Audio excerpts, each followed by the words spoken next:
Ako nga pala si Pachi, estudyante sa umaga, budbanda sa gabi. Ngayong araw nga itutur ko kayo dito sa bahay bakasyon na namin. Dito sa bakasyon na namin, may sarili kaming pool. Ang lalim nga lang pala nito ay nasa 5 feet. Tingnan mo naman kung gaano kalinaw yung tubig. After naman dito sa pool, ipapakita ko sa inyo yung apartment namin. Medyo pinalakihan ko na din kasi ang parking lot namin. Syempre kapag may bisita ay makakapag-parking pa sila dito sa loob. After nga dito sa labas ay dadalhin ko kayo sa loob ng bahay namin. Sa mga hindi nga pala nakakalam ay mahilig ako sa halaman. Gusto ko talaga sa halaman yung gumagapang.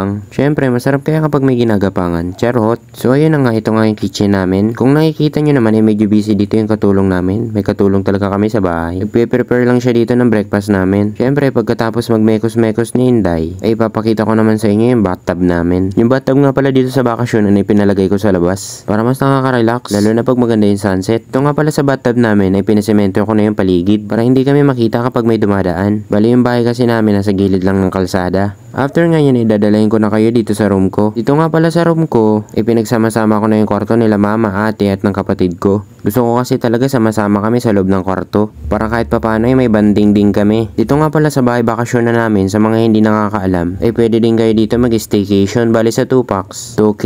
Tapos kapag may extra kayong kasama, 250 lang. Bali 18 hours kayo dito mag-i-stay. Kapag nag-book kayo, ang check-in nyo 3 PM hanggang 9 AM. Bali 18 hours kayo mag-i-stay. Kaya sulit talaga. Partida yung CR namin, may heater pa. Syempre magpapapugi muna tayo kahit nangingitim na. Ito nga pala yung bed ko. Solo lang ako dito, ayoko talaga may katabi. Malikot kasi talaga ako matulog. Dito naman sa kabila ay kwarto nila mama at papa. Tapos dito naman sa taas yung higaan ng kapatid ko. Bali dalawa sila dito magkatabi. Tatlo talaga kami magkakapatid. 2 lalaki, 1 babae. After nga yan ipapakita ko talaga sa inyo yung itsura ng bahay bakasyon na namin kapag gabi. Dito nga pala sa bahay bakasyon na namin, nagpalagay din ako ng mga ilaw-ilaw sa labas. Pati yung pool, pinalagyan ko na rin ng ilaw para maganda tignan. Dito sa bahay bakasyon na namin ay sobrang tahimik talaga. Kaya makakapag-relax ka talaga. Syempre lahat ng sinabi ko hindi totoo. What?